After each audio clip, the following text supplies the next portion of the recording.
Hello, everyone. Thank you so much for joining us for our first Cafecito of the year.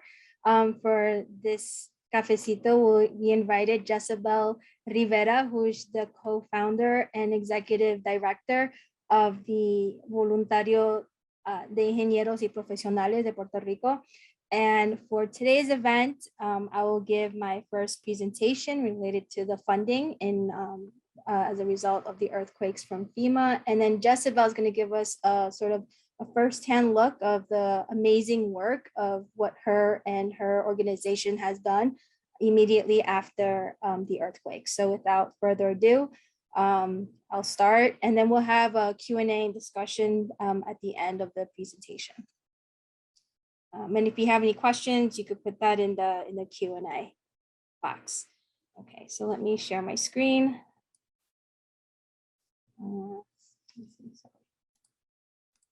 Okay, just here. You would think I'd be, no, this, hold on 1 second, sorry. Okay.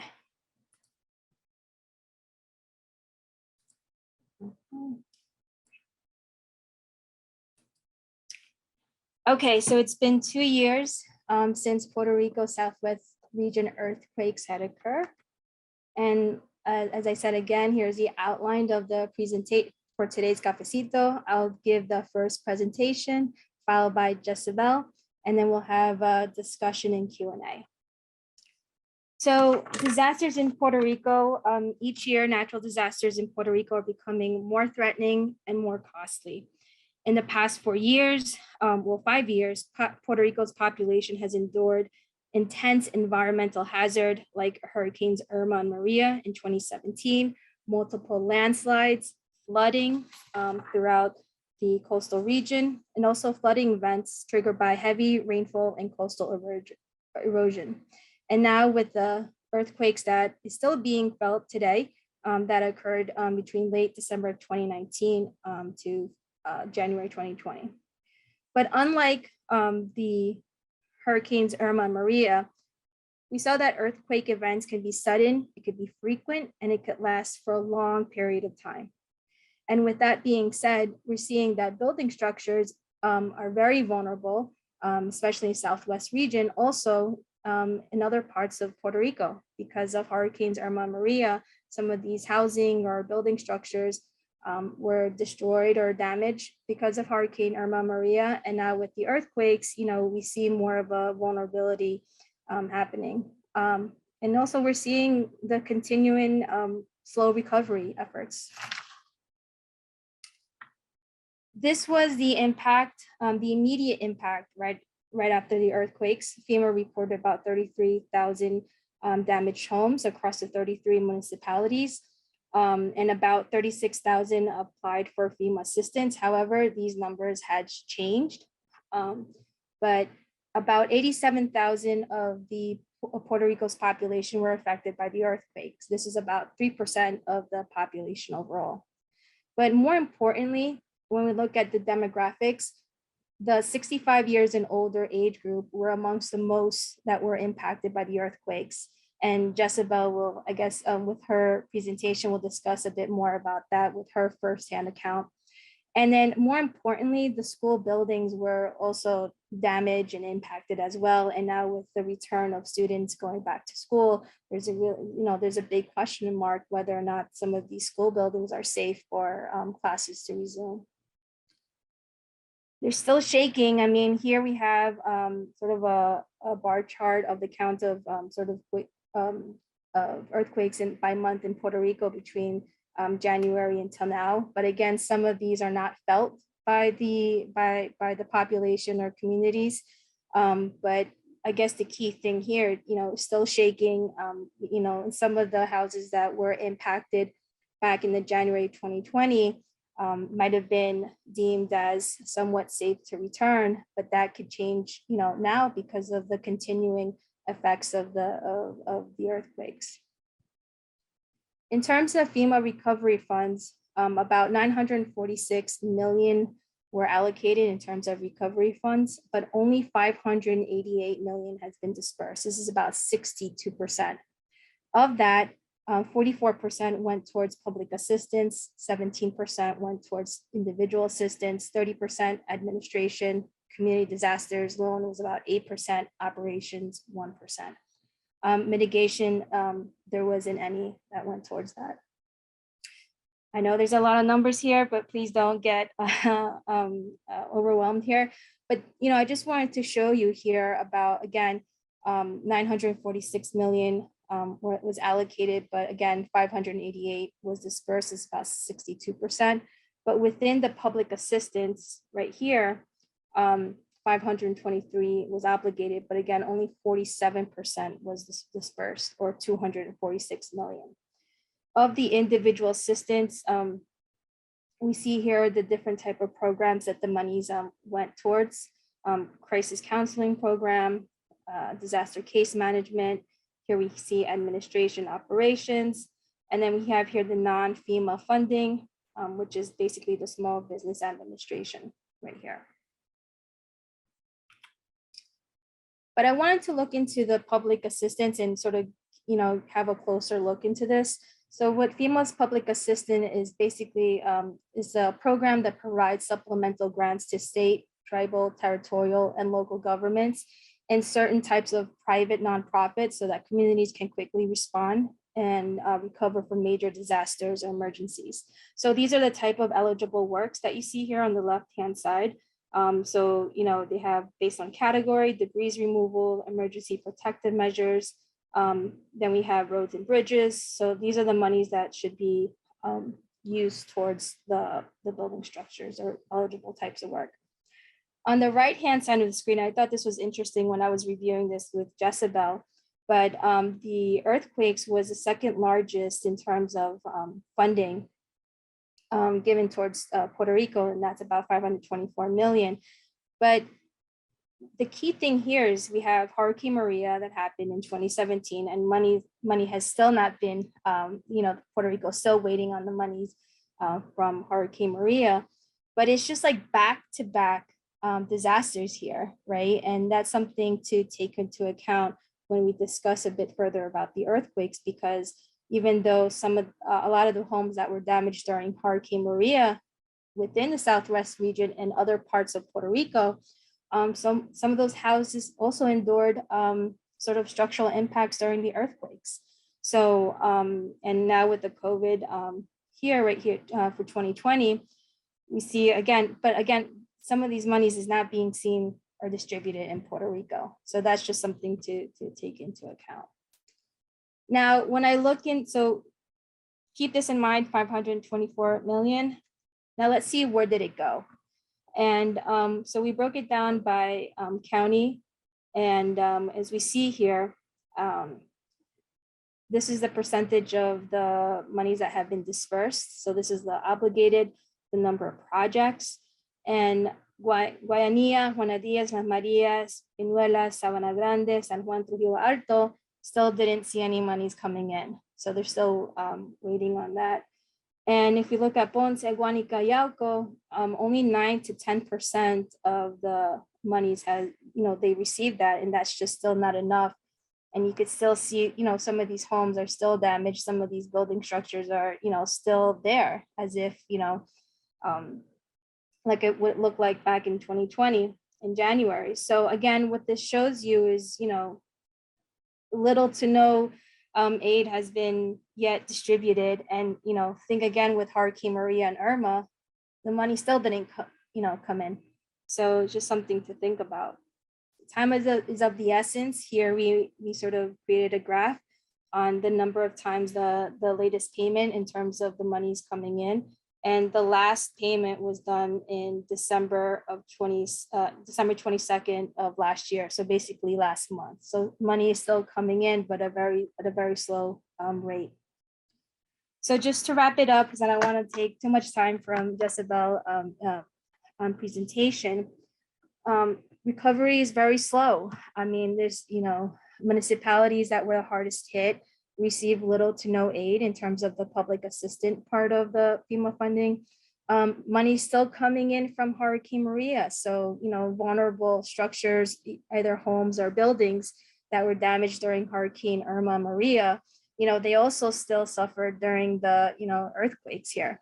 And in terms of planning, there needs to be an improvement in planning, reassess some of these mitigation plans, especially those in the Southwest region, and to take into account, other disasters. But so I'm just going to wrap it up right here, and then I'm going to turn it over to Jesabel. Thank you. Thank you so much. I think that was very great information that will give us an introduction of where we're going next. While I put this information here, I want to thank Centro for giving me the opportunity to share everything that I will be sharing with you today. It's a lot of information, and hopefully I can send you more information afterwards. So here it is. So I'm Jesabel Rivera, and I am the Executive Director and Co-founder of Voluntariado de Ingenieros and Profesionales de Puerto Rico. And today I'm going to share with you the lessons learned and best practices from the 2020 earthquake response and recovery. So it all started with a post from my husband. Actually, he's a structural engineer. We were in Texas, at Houston, Texas at the time, and he posted from his account to say that him and some colleague engineers from the United States were going to Puerto Rico to do home inspections, something that really grew from their hearts. And in their big hearts, they also posted their phone numbers, and it really went viral, and it exploded their phone numbers. But this accident really led to a bigger strategy, because it made me go into this entire thing that they were doing. And I built a database, a simple database with Google Docs, where I put together a form where people can request inspection to their home. And this is what really started what today is the initiatives from Voluntariado de Ingenieros. So the inspection form request was shared via social media, WhatsApp, and community leaders that actually knew about this form, went around their neighborhoods and started filling out the information for people that otherwise couldn't fill out a form. And the requests grew exponentially and came from all over the area, all over the island. If you can see the map, it all started in the area of Ponce, Guanica, Guayanilla, and Yauco, but it really expanded all over the area. A lot of people needing an inspection from an engineer because they had some damages from the earthquake. And in day 1, we had 500 people. Day 10, we had 5,000. Day 20, we already had more than 10,000 people. And today we have over 15,000 people that had damages from the earthquake. And as I said, I started with a Google Docs. It was a Google form that it was very simple. And then later on, after we had a little bit more funding, we went into Soho. It's really a platform that allowed us to integrate CRM and appointments and all that. But the reality of all of this is that something simple that helped us ask the most important question was really what made the difference. And this was the question that we asked: please describe the condition of your home to prioritize your case. And this question had everything that we needed to know in order to go and help people at this moment. And these are some of the shocking answers that we received. Imagine taking a look of a database of over thousands of people sharing things like this. I have 2 kids and I am pregnant. I live alone and my balcony exploded. I am sleeping outside. Please, someone help me. And I am receiving this as I am in Houston, Texas, trying to put together a report with a list of priorities to send to the engineers the next morning who had already arrived to Puerto Rico. And I received something like this. And I start calling at 2 a.m. in the morning, all kinds of emergency numbers that I had in Puerto Rico, so that somebody can go and find help for this woman that was asking for help. This request came in, all caps, So definitely she was desperate. And I couldn't find help within her municipality. I needed to call another municipality in San Juan, and then that San Juan led me to Arecibo. So you can imagine the desperation that I had. And I was sharing also that desperation from the people that I was receiving all this different requests.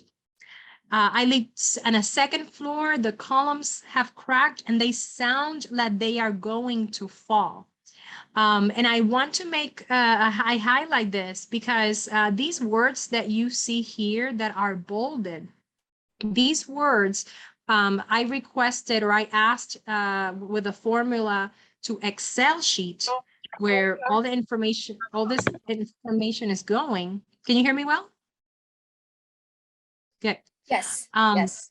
Perfect. Yes. So where all this information is going, I put a formula in Excel to put in red or to highlight in red any of the requests that have words like columns cracked, falling, sounds like, alone, pregnant, these kinds of words that can show vulnerability not only in the infrastructure, but only in the situation that can show any kind of mental health crisis, but also the condition of the home. And this really helped us to prioritize the different cases. And for our surprise, there was a lot of people that were also showing honesty in this form. For example, this gentleman right here, he said, my house has cracks all over, but nothing alarming. I just want somebody to take a look. I am scared something will fall. And this also helped us to realize that even though a lot of different agencies and people were telling us to not really listen to this because people might, because they're scared, they might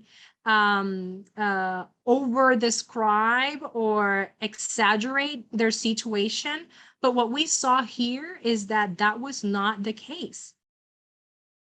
And what we found after we took a look at the data and we paired the inspection of the engineer and the request that we had at the beginning, we found that there was an 85% matching between the participant description and the engineer's description.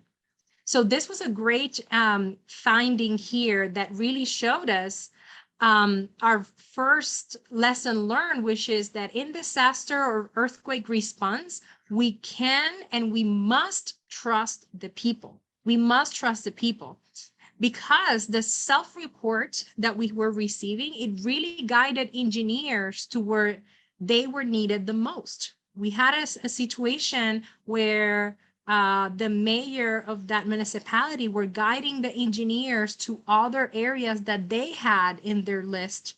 And the engineers were communicating with me that these houses were green. They were, in good state. And I said, no, please go to the ones I sent you.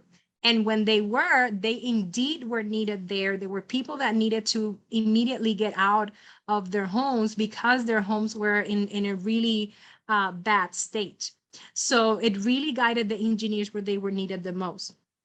The self-report also helped to allocate the resources before we got there, specifically with referrals and mental health providers. We were able to see what were the cases that people seemed to be in a mental health crisis. So we sent, along with the engineer, we also sent mental health providers, even coaches that can help with the person mobilizing to a shelter. And it avoided the response to be gaslighted. Remember that all of this is happening. I'm organizing all of this remotely. The engineers are in Puerto Rico, but then I am in Texas. The data and the self-report and the trust of the people's words really helped to avoid the gaslight when we had agencies and other people saying that the situation was not that bad, or that people were actually exaggerating their case. Having this self-report and the information really avoided the gaslight in this case. And lesson learned number 2 was that for us, data must be shareable. All the data that we put together, because it was on Google Docs, it really allowed us to share the data with those organizations that we trusted. We were careful with this as well, but we were not as restrictive with the data, because there were a lot of people that we needed to learn to help. And this shareable data really allowed us to tag team with other organizations that were also helping with the recovery. It allowed also to catalyze the resource allocation. And it also helped the data to be analyzed faster. I was able to share portions of the information with other organizations that were willing to help. I have in my mind at the very beginning, the organization Bosque Modelo. One of the members from the organization said, how can I help? And I said, I really need this data analyzed to prioritize the different cases. And that's what they did. So it really allowed for a great teamwork that helped to get to the people faster. And lesson number 3 that we got is that community organizations should own this data. If we want organizations to be even more empowered, to really take control of how their region is being recovered, the community organizations really should own this data. Organizations like us should be facilitators, but the community organizations owning this data can be even more powerful than they are now. It would give them a tool to fight for the appropriate resources. As I mentioned before, there's a lot of different, unfortunately, a lot of different agencies that may tell people or share that progress is happening and recovery is there. And they have helped a lot of different people and houses, but the reality might be different in the real life. So if communities can own this data, this is a tool to fight for appropriate resources. With that, it can also improve the accountability. I cannot go in out there and say, yes, we helped thousands of people. And with communities owning this data, they can say, oh, no, you haven't, because I still have this information here and I don't see the progress. So it really can provide the accountability for organizations like us that really are trying to help. And lastly, by communities owning this kind of data, it increases the visibility of the need while also providing an inventory of the vulnerabilities. And by inventory of vulnerabilities, we can also improve the mitigation and the preparation for additional disasters. For example, looking at this data, we are able to see what roofs are deteriorating, what homes are going to need additional help, so that if we are in preparation for another disaster and we want to fundraise for something, we will know exactly how many blue tarps we're going to need, or how many of the materials we're going to need to maybe fix the roof before the hurricane. So things like that can be very powerful for the community to organize and to mitigate and to prepare for other disasters. And here I'm going to share very quickly the best practices for the earthquake recovery, some of the things that we did and what we hope for to do moving forward in helping communities, facilitating communities to own tools like this. First of all, is that we saw all of this as public health. Yes, there was a disaster recovery, and yes, it had to do with infrastructure and engineering. Like, you needed an expert to really take a look at the homes, but everything started with the lens of public health. There was a lot of mental health crisis already happening in Puerto Rico for things that were happening. People were already traumatized because of Hurricane Maria. And there was already a lot of other things going on in people's homes. So we saw this as a public health lens. And with that in mind, I share with you something that one of the participants from the program shared with us. She said that every time it shakes and receives a message from us, it's like a breath of air for them, knowing that there's something paying attention to them or caring for them. And this was because every time there was an earthquake, we would reach out to all our database, asking if they were all right and asking them if they had new damages to send us a picture. So definitely, this was a mental health, public health kind of situation and approach that we were having. So some things to consider is that moving forward, an effort like this needs to include mental health aid. Definitely people will need, this was something that people will need. There needs to be, we need to expect that there's going to be legal help needs. And fortunately, Puerto Rico has amazing legal help organization that really help people into this entire process, and they collaborated with us. And this would be the most important. Community-based case managers are a most. And when I say community-based, I want to say an emphasis here because not any case manager will do. It has to be somebody that is resourceful, that knows not only the Mercy Corps and the Salvation Army and maybe another agency, but also that knows the little church that is in the corner that is also mobilizing volunteers and helping people. So these kinds of case managers were the ones that really helped and really mobilized our initiative, and more like that is the best. And I think that we should hire more of the community leaders that are already doing this similar work, and having them doing paid work for the community in this times of recovery. I think it would be the best. While we were doing this work, there was a lot of different challenges that we found outside of what we were, of our programming and what we were going to do. For example, limited access to the experts in structural and seismic engineering. One of the things that helped us was that we connected with a lot of structural engineers from Puerto Rico in the United States. And we were able to pair them with engineers that we had volunteering with us from Puerto Rico. So that collaboration really helped.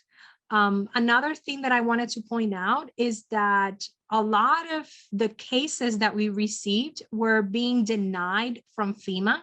We knowing that indeed they needed this money and they had damages, we realized that the reporting that they were getting from other engineers from outside of our movement, they were not very well written for the federal agency. So we decided to create this template of, we call it the thesis, because it was a very robust report that we would put together for the participants so that they can send it to FEMA, and they were more likely to get accepted for the individual assistance.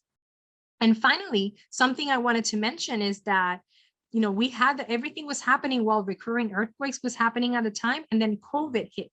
So we really needed something flexible, and the data and the way that we had the data provided that flexibility for us to move accordingly with the different challenges that we had. So here was one of the programs that we created, Ruta Una Casa Segura, where we added the case manager that looking at the data, calling up the people, and start making appointments for the inspections. Then we started doing the inspections, and you'll see that after the COVID, we started doing virtual inspections, and that really helped us to never stop the process. Then we provided the detailed reporting, the certification that I mentioned. And finally, we started coordinating the reconstruction with resources within FEMA for those that were eligible for it, but also with external organizations that were providing that kind of help. We also had a vulnerability index, and later on, when the description of the case was not enough, we added a vulnerability index that allowed us to prioritize for the prioritized for the different cases. This included applicant's age and household annual income and the location and any special needs. This vulnerability index also helped us for people with special conditions or disabilities. For example, the deaf community. We had a number of deaf people within our database that really allowed us to help them through the database without the need of an interpreter. So that was very important in this case.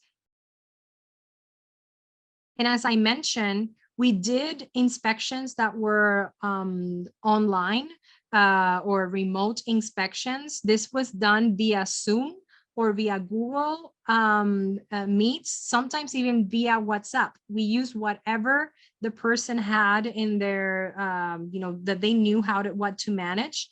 And you can see in this little window right here, that's the engineer that is guiding the homeowner through their home. Can you please take a step back? Can you step in? Can you knock on that wall? How do you hear it? Did something fall?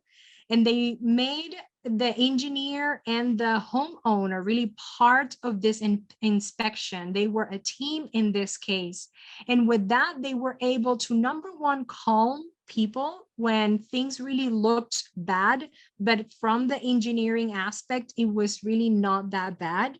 But also it helped us to raise the flag when there was indeed a very bad damage, and it helped us to mobilize other resources to make sure that that person was safe, even in the middle of lockdown and COVID-19.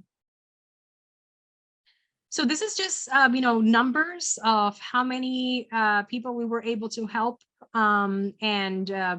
It was all thanks to the over 20,000 hours that engineers and architects and contractor donated with their in-kind donations. That would translate into almost $2.9 million if we would be able to pay them at their rate. We had over 10 organizations collaborating with us.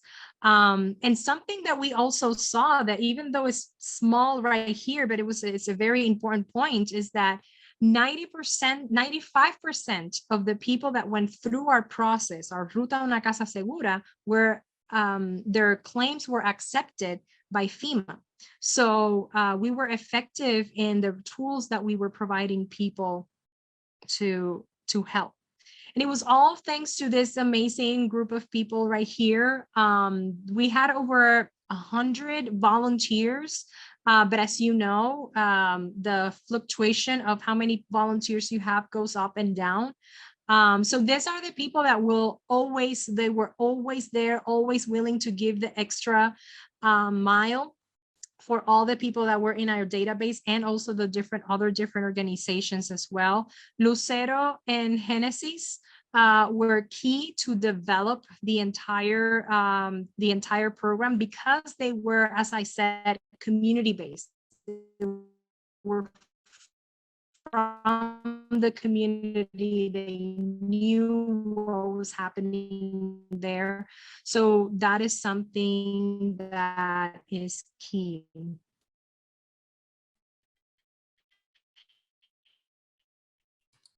And something to note, this for me Jesabel? is alarming. I think that 60 were able to help about 40 of their home. And this is alarming because there might be other people that can be blaming the community because they are going back to informal construction, but because they don't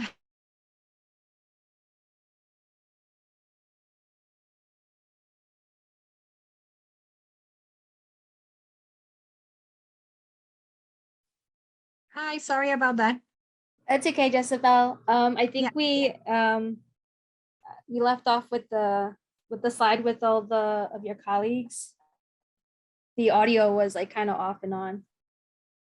Yes, I'm almost done. Let me share with you again.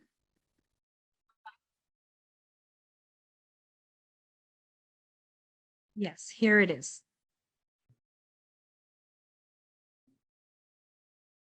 Okay. Can you hear me well? Yes, yes. Good.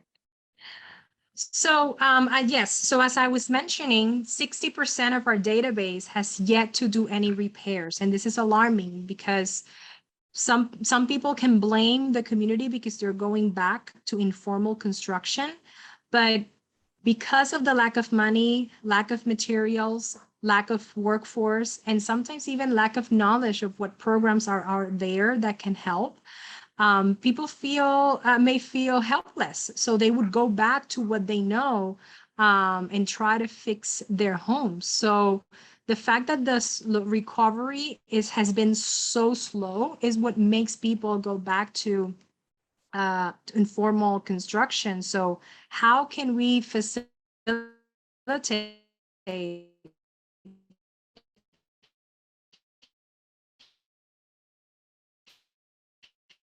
and really catalyze that recovery? So for us, and that every region can operate a similar recovery program so that we can catalyze the recovery of homes, so that they can keep us accountable, so that they can really fight the fight with the data, and really fight for those resources that are needed. Nobody can tell a region with a tool like this that there's the help is not needed anymore. This is something that can help organizations to own the data, and with the data to really show what the needs really are. So with that, I just want to say gracias for giving me the opportunity, and also to all the different collaborators that have helped us to get to the people where it's needed the most. Thank you so much, Jesabel, for joining us for this cafecito. And I'm gonna go into our questions and chat right here. So I'm gonna try to read this out here. The first one is, hi, what represents the difference in color, red and blue? So I believe they're talking about that map, with the slide with the map, where you had the different pinpoints. Yes, so at the beginning, we were making a focus only at the very beginning. We were focusing only in Guanica, Ponce, Yauco on the south area, and that's why we had it in red. But later on, we changed it to red, blue, red, green, and yellow. Mostly focusing not on the location, but on the condition of the home. But that picture that you saw right there was a picture of the very beginning when we started. Okay. Our second question is, how can we engineering students from here in Puerto Rico be part of this movement and be able to put into practice, into previous experience into practice with the desire to learn? Yes, yes, yes. I think that in comparison with other issues, for example, the the lack of workforce for construction, you can really train somebody to fix a roof or to do other some kind of really well construction. But for engineering and structural engineering, it is something very specific and very technical. So I think that the solution relies on the students, engineering students, where during that time that they are in school, to do some kind of internship or co-op, to pair with a knowledgeable engineer or a seismic engineer or a structural engineer, and start looking at homes and start shadowing home inspections, so that they can start getting savvy into these things. So when another disaster or another earthquakes arrive, we can deploy students as well. Right now, we can definitely do that through our organization, so that they can shadow the different inspections, and then to start getting that savviness from that inspections that way. And also, can you share perhaps like the link to your organization, or if anybody wants to reach out in our chat box? Another question is, I don't know if we're able to answer this, but what is the percentage of those that were affected returned to their homes today? So that is, oops, I think I shared it to everyone. To me. That worked. So the people that came back to their homes, I would say, and I don't have the specific number with me, but I would say that most of the people were able to go back to their homes. You know, it's high in the 70s, in the percentage of 70s of people that were able to go back to their home. In terms of structural, right? That number would have been even higher, but people were so scared from the earthquake that they just didn't want to go back to their homes because maybe they were in a second floor and now they were just scared. Right now I think it's in the 70s of the people that came back. The people that really had a red label or a dangerous label, they were low in the tens percentage. But then something that we need to highlight and to really mention is that with the different movements and the different earthquakes that continue to happen, the homes continue to deteriorate. And this is something I was mentioning to Jennifer earlier, that you had homes that were deteriorated already with Hurricane Maria that still had not yet been fixed, or if the fix was really poorly done. And now you have them on top of that, the different storms that happened before and during the earthquake, and then the recurrent earthquakes that happened. So now you have homes that continue to deteriorate, that moved maybe from green to yellow and then from yellow to red, but people have to just live there. And that is a problem that is happening right now. And then also, like, just to put in my 2 cents into this, when Hurricane Irma and Maria happened, we did see a lot of the whole thing about migration, folks leaving from Puerto Rico to the mainland. That was such a huge topic.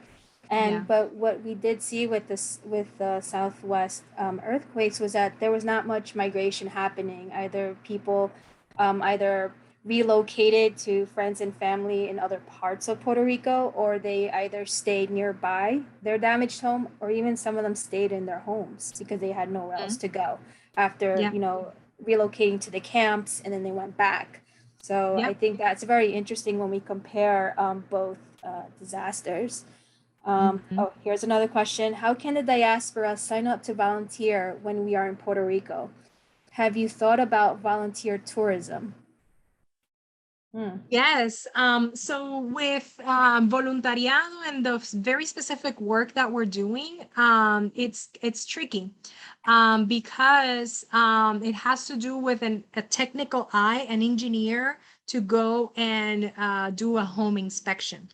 So with that being said, yes, we have thought of the volunteer tourism for engineers, because we don't have enough structural engineers to go to Puerto Rico. However, because it's no longer an emergency, the Good Samaritan law no longer covers them, and Puerto Rico has very strict laws and regulation on who can actually perform home inspections, this kinds of home inspections. So it's really tricky to navigate. That actually hinders the recovery in this case, and it has been a problem. So yes, but we still need a lot more thought process and brainstorming to make it happen. Wow, we have lots of questions. This one really, I think, in what ways are you helping people who need mental health services? How about trauma in our kids? The diaspora wants to help. Yes. So in this case, one of the things that we did is that we partner with other organizations that were doing house calls, to just call people and talk to them and check with them and make sure that they were doing well. I think that other organization is called Llamadas Solitarias, or Llamadas Solidarias, if I must say. In this case, we just wanted to, just call people and checking on them. And these kinds of volunteers were actually helping the case managers because we needed to do so many calls. These kinds of volunteers were just calling people and checking how everything was going and, who was helping. But you realize later on that people just wanted to talk because they felt alone, because of course we were in the middle of COVID. So mental health and any kind of help from your home is, like picking up the phone and helping us to make some calls. Okay, this is more on the data collection side. Your data collection approach is great. I agree with that too. Did you use FEMA application or other established government forms as a reference when you developed yours? No, at the very beginning, literally, I just used, give me your name, your last name, phone number, email, your address, not even like pin or location. And then that question of tell us, what we can do to help or to prioritize your case. Later on, we started, I would say like it took us like 3 weeks to realize that we needed a lot more information and that we changed the form. No, we didn't. One thing that we saw is that we wanted to make the data collection, keep it simple while also getting the information needed. Something that I didn't want to happen is that all this information that other organizations or other agencies ask sometimes creates a burden for people to apply for the help. And we didn't want that to happen. So we tried to keep it simple. We were also taking into account that people were tired and they were overwhelmed. And, so we just wanted to make it as simple as possible. Okay. Can anyone access this information? If so, how? Yeah, so it would be a conversation with us. It's kind of like a one-on-one basis. Definitely how you're going to use it, why you're going to use it. And then we would give you like a limited view of it, because now we have more sensitive information. Some of them have, we have documents in the database, from FEMA and things like that. So it's at a one-on-one basis to take a look at it, how you're going to use it, and then we'll give you the appropriate version to help. Okay. We have 2 more. All right. You mentioned Bosque Modelo. In what ways have Casa Junta and other cooperated with this amazing effort and work? So yeah, Casa Junta, I guess you're talking about Casa Puebla, perhaps? I was just thinking about Casa Puebla. Yeah, perhaps. Listen, at the very beginning, we just had so many community leaders and different community organizations that shared the need to help, or really wanted to help. Most of the people were referring to the form and helping people to fill out forms. And I think this effort was successful because of the community leaders that knew about this. They went to the different homes and they filled out the information for others that couldn't. The other way that a lot of different organizations helped was by going to the actual home of the person and helping us to perform the virtual inspection, because sometimes the elderly didn't have a phone, didn't know how to use the video, or didn't have internet. And people and members of these organizations went in and they went ahead and performed the inspection. Because as I mentioned, the help that we were providing was very specific with the engineer and connecting the individual directly with the engineer. That how people can help was a little bit limited in that case. All right, one last question about the schools. And I could answer a little bit about this as well, but I'll hand to you. First, what can you tell us about the impacts the earthquakes have had on the schools? It has been a great impact, and I'd say it with frustration because they have not been repaired We have been after municipalities and calling them back because the same schools that some of our engineers said that they needed repair, they were in their mitigation plan as shelters. And we were like, no, no, no, you cannot use that school. So we have been like, you know, you either take it out or we're just going to publish this. So please, we don't want to get to there. But it is because there's nothing, and there's some municipalities don't have any other structure to send people. There's not enough shelters. And it was something that, you know, for us, it was very alarming to know. So that's why we're pairing up with Ponce and with Guanica, along with One Stop Career Center, that they're helping us with that, to build a community shelter in those areas. Yeah, and just to add on to that, we're going to be putting together a report, Centro, about the impact and recovery post earthquakes. But I just wanted to share, I know Camacho wants me to wrap it up in a few minutes, and like now. But if you go to our Centro website and you go to the data center, we put together this web application specific to the earthquakes and the impacts. And if you click over here, just give it a few seconds to load. Here we have a web map application, and very easy to use. We actually have video tutorials on how to access the data, but we have preliminary damages. This is immediately following the earthquakes.